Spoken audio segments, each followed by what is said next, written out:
Hurry up. The CEO from The Cosby Show was found dead, and what happened in his last hours has completely broken the world. Malcolm-Jamal Warner has died. He was the person who made our living rooms warm, funny, and full of life. And when Phylicia Rashad, who played his mother, Claire Huxtable, heard the news, she screamed and fell to the floor, crying while holding the chain he gave her in 1988. No, not my child, not my Theo. It wasn't a show. It was never there. She raised him on that set. She loved him very much. Everyone in the camera crew was stunned into silence when Malcolm's last message was played out loud. Mom, know that you are my only light in the dark if I never wake up. The room broke at that point. The walls of the old Cosby set and the actors' faces were all shaking and crying. There were makeup artists crying on the floor. She couldn't be held. No one could breathe. It's not just the death of a star. This is the funeral for the innocence of a generation. He took away all the laughter, love, and life skills we learned as kids. Hugs between Theo and his TV mom are all over the internet right now, and every frame makes us feel like we're saying goodbye. Fans all over the world are posting just one line: God, don't let our Theo happen. You can feel this kind of sadness in your bones. People from all walks of life are crying over this pain because he was family to a lot of us. Now the seat he sat on, always empty. Malcolm, may you rest in peace. We were still not ready to leave. The world wasn't ready for this. Not the fans, not the actors, and sure as heck not America's TV mom, Phylicia Rashad, the woman who set the standard for poise, honor, and grace for many years. But as soon as she heard that Malcolm-Jamal Warner had been found dead in Costa Rica, something inside her broke, something that can't be undone. Nay, she cried too. She screamed, got down on her knees, and her lips were shaking as she mumbled the words that would be heard for days on the internet: not my child or my Theo. So many people were moved by that one line of 6 words. Because he was more than just a talent to us. It wasn't just Theo Huxtable from The Cosby Show.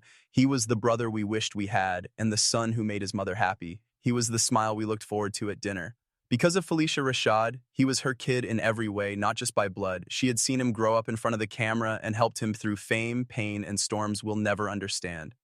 Malcolm had given Phylicia the gold chain back in 1988, the year they filmed that memorable season finale. Now that he was gone, she was lying down in her living room. She didn't take it off, not once, not in 36 years, and she held it like it was the last thing she had left of him.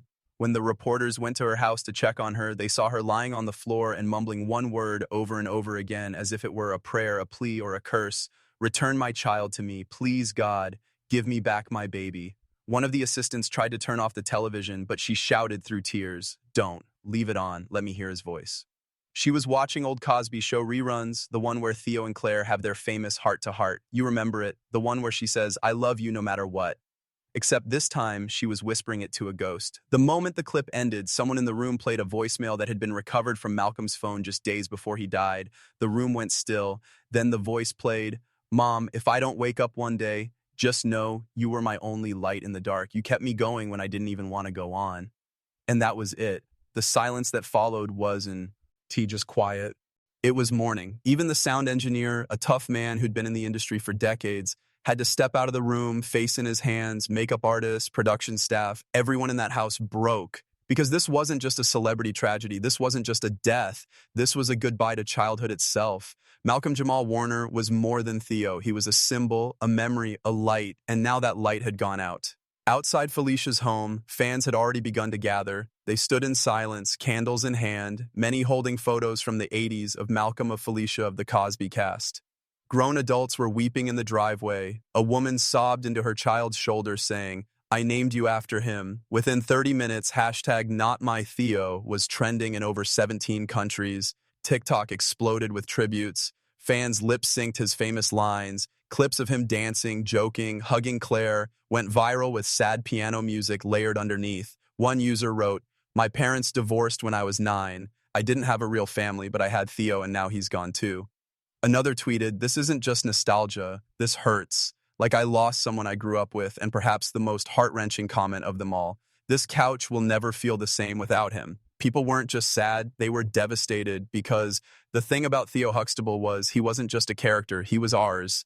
He was the teenager who made mistakes, owned up to them, laughed through them, learned from them, and made us feel like maybe we weren't so alone. But now the screen had gone dark. The couch he sat on in that warm, fictional living room, empty. Back inside, Phylicia Rashad refused to eat, refused to speak, refused to sleep. A nurse had been called in. The studio sent grief counselors, but nothing worked. She kept repeating one line: He was my boy. He was my heart. I didn't just act like his mother. I was his mother. And the truth is, we all believed her. The cast of The Cosby Show had gathered once before, years ago, for a reunion. Malcolm had reportedly whispered to her during a break in filming, "You saved me. You know that, right?" And she'd nodded, kissed his forehead, and said, "You saved me right back." Now, all that remained of that moment was a memory. By midnight, Phylicia finally stepped outside her home, surrounded by a small team. Dressed in black, her face puffy and swollen, she looked up at the fans. One reporter asked, "Ms. Rashad, do you have anything to say about Malcolm's passing?" She didn't say much, just three words that brought the internet to its knees, "Not my Theo." And then she turned away, clutching the gold chain around her neck. That moment was captured on camera. That footage went viral in seconds. And that heartbreak, that real, raw, unfiltered grief became the face of a tragedy that felt personal to millions. Because when someone like Phylicia Rashad, the strongest TV mother of all time, breaks down like that, you know something sacred just died. The hospital corridor echoed with silence, the kind that wraps around you like a cold fog. Phylicia Rashad sat motionless in the family waiting room, her hands trembling as she clutched Malcolm's favorite childhood photo when they took on set in 1987, where he wore that iconic Cosby sweater and gave her the widest, most innocent grin. "That was the first day he called me mom off camera," she whispered through the tears. Doctors tried to console her, but their words were drowned by the haunting voice note Malcolm left behind. It played on a loop in her mind. "If anything ever happens to me, just know I was tired. But you were always my reason to hold on." When Keisha Knight Pulliam entered the room, she fell to her knees beside Phylicia and broke down sobbing. "He was our big brother. He was you, our protector. We joked, we laughed, and now he's just gone." A nurse, eyes filled with grief, approached quietly and said, "Ms. Rashad, would you like to see him one last time?" She hesitated. Her body was one more. This breaks my heart beyond words. She wasn't pretending to love him. She really did. They were more than just characters, Theo and Claire Huxtable. They were like family to us. At the same time, more information started to get out from inside the hospital. A staff member who did not want to be named said that Malcolm was asking for Phylicia in his last hours. Even though he was asleep, he whispered her name in his sleep. "Mom. Mom, does she already exist?" That wasn't the end of the sadness. Late that night, Debbie Allen, Phylica's famous sister, showed up at the hospital.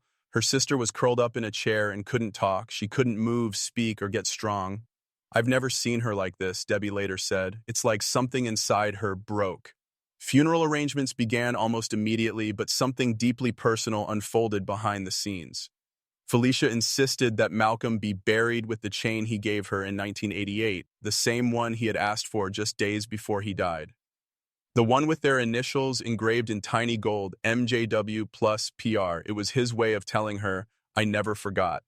A close family friend leaked that Phylicia sat with the body for hours, reading old letters Malcolm had written during his early Cosby Show days. One said, "You believed in me when I didn't know how to believe in myself. I owe every good part of me to you." Outside the hospital, fans were gathering. They brought candles, photos, flowers, and handwritten notes with messages like, "Thank you, Theo, for making us laugh, cry, and grow up better. Claire Huxtable, we cry with you. This isn't just a TV loss, it's family." Across America, reruns of The Cosby Show aired in tribute, but this time they hit differently. Every smile Malcolm gave, every scene with Phylicia, every hug, every scolding, every laugh, it all felt like watching ghosts from a happier, safer past.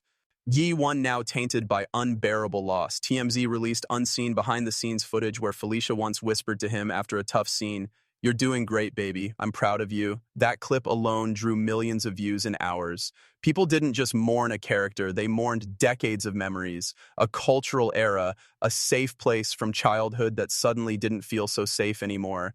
And in all this grief, there was one chilling moment. A former writer on the show posted this text, formerly Twitter. "Malcolm once told me, if I ever die young, just know I wasn't running away. I was just tired of hiding the weight. I thought he was joking. He wasn't." That line, "I was just tired of hiding the weight," became the rallying cry of fans, mental health advocates, and fellow actors. A hashtag trended worldwide, hashtag not my Theo. And at the center of it all was Phylicia Rashad, the woman who had given us all strength on screen, now broken beyond words. As part two comes to a close, we're left with one haunting image. Phylicia standing alone at the hospital window, watching the sunset, whispering the same line over and over, "Bring me my child back, bring him back." The pain isn't just hers, it's all of ours. But what happened next, what she did at the funeral, and the chilling final secret Malcolm left behind, that changes everything. But the storm wasn't over. If anything, the worst was yet to come. 3 days after Malcolm-Jamal Warner's death, Phylicia Rashad requested a private memorial service, not for the cameras, not for the public, just for the people who knew him as more than Theo. The chapel was small, dimly lit, just close friends, family, and cast members from The Cosby Show. Sabrina LaBeouf clutched a folded picture of her and Malcolm on set in 1985. Keisha Knight Pulliam, who played Rudy, was sobbing uncontrollably in the corner. Even the show's oldest crew member, ARA's camera operators, makeup artists, and lighting assistants had flown in from all over the country, unable to comprehend the silence left behind. But it was Phylicia who broke the room's composure. She could barely get the words out. "Mom, if this life ever gets too heavy for me, I just want you to know you were my anchor. Even when I couldn't breathe, your words reminded me I was still alive." She stopped reading. She looked up, eyes glistening with tears, and whispered, "Why didn't I see it? Why didn't I stop him?" A deep silence took over the room, and then a voice from the back whispered, "Because he was too good at hiding it, just like he was good at acting." That moment broke everyone. It was no longer just grief over his death, it was guilt. The realization that Malcolm hadn't simply passed, he had endured for years, quietly, silently, until he couldn't anymore. And when they played his final voicemail, the one he left just hours before he disappeared, even the funeral staff stepped out, unable to bear the emotional weight. "To everyone who ever believed in Theo, thank you. But the truth is, I never knew how to be okay. Not truly, not fully. I hope one day people will understand sometimes the ones who smile the most are the ones screaming the loudest on the inside." By the end of that message, Phylicia was on her knees again. "Please come back. Please, I didn't get to say goodbye." And the rest of the cast, they stood in a circle around her like a broken family holding each other together for the last time.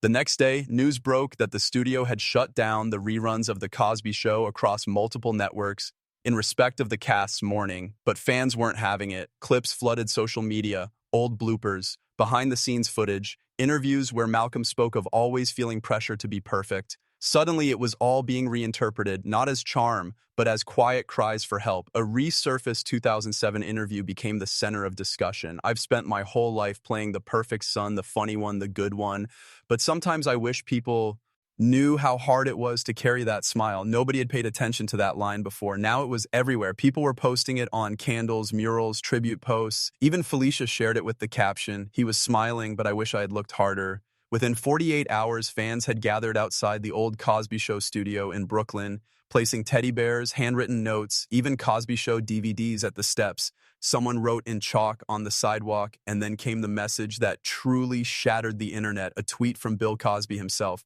"I haven't cried this hard in decades. He was the best of us, the only one who never turned bitter, and now he's gone."